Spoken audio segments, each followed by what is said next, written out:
Selamat datang kembali. Oke, kali ini kita mau coba bedah materi dari HBR Guides. Fokusnya gini, gimana sih caranya strategi perusahaan yang kedengarannya gede itu bener-bener nyambung sama kerjaan Anda sehari-hari? Kan sering tuh, rasanya ada jarak ya, antara rencana di atas kertas sama apa yang kita kerjain di meja kita. Nah, sumber materi kita ini bilang, intinya strategi itu bukan sekedar dokumen visi misi yang bagus dipajang, tapi lebih ke apa yang dilakukan. Akumulasi dari tindakan-tindakan kita, keputusan-keputusan kecil kita semua, tiap hari. Betul sekali. Itu poin krusialnya. Sering orang lupa, strategi itu ya pilihan-pilihan mendasar. Gimana perusahaan ini mau bikin value, apa aja yang bikin biayanya tinggi, terus mau bersaingnya di mana. Gitu kan? Jadi ini bukan soal dokumen perencanaan yang, ditaruh di rak aja. Tapi soal tindakan nyata, aksi. Kalau mau lihat strategi sejati sebuah perusahaan, ya lihat aja uangnya lari kemana, waktu orang-orangnya habis buat apa, energinya fokus di mana, itu strateginya. Wah, menarik itu. Tapi masalahnya seringkali justru di pemahaman awalnya kan. Riset di HBR Guides itu nunjukin hal yang agak bikin khawatir juga sih. Katanya banyak karyawan, bahkan level manajer sekalipun, kadang nggak 100% paham tujuan strategis organisasinya itu apa. Nah, kalau komunikasinya macet gini, apa dong dampaknya? Wah, dampaknya bisa besar loh. Komunikasi yang nggak jelas atau mungkin strateginya terlalu ngawang-ngawang di atas sana. Itu sering banget gagal diterjemahin ke bawah ke level operasional. Akibatnya, ya orang kerja keras, tapi bisa jadi arahnya nggak pas. Atau usahanya jadi sendiri-sendiri, nggak nyambung, pecah gitu. Tanpa pemahaman bareng, ya susah mau ngarepin ada gerakan kolektif yang dukung strategi.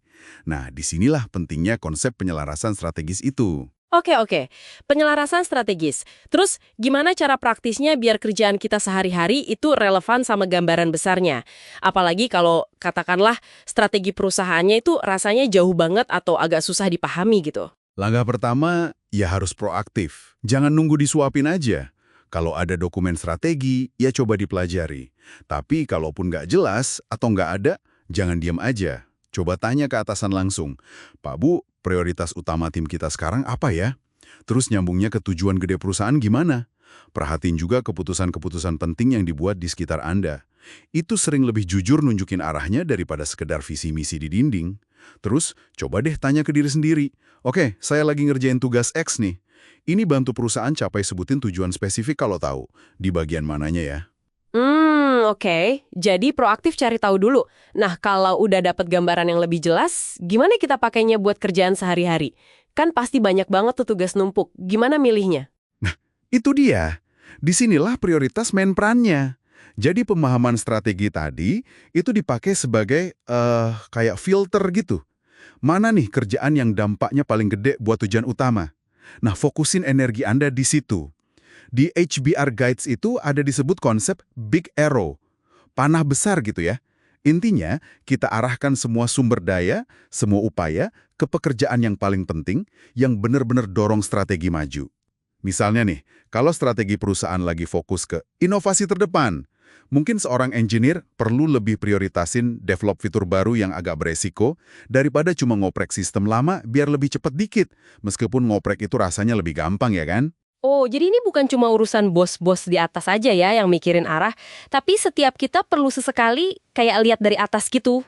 Tepat sekali. Mengambil helikopter view itu penting. Maksudnya, secara sadar, kita mundur dikit dari daftar kerjaan harian. Coba tanya, kalau saya beresin 5 kerjaan ini minggu ini, secara gabungan, ini bakal ngedorong tujuan strategis tim sejauh mana ya? Atau cara saya ngerjain tugas rutin ini, apa masih cara paling efektif buat ciptain nilai sesuai strategi yang sekarang?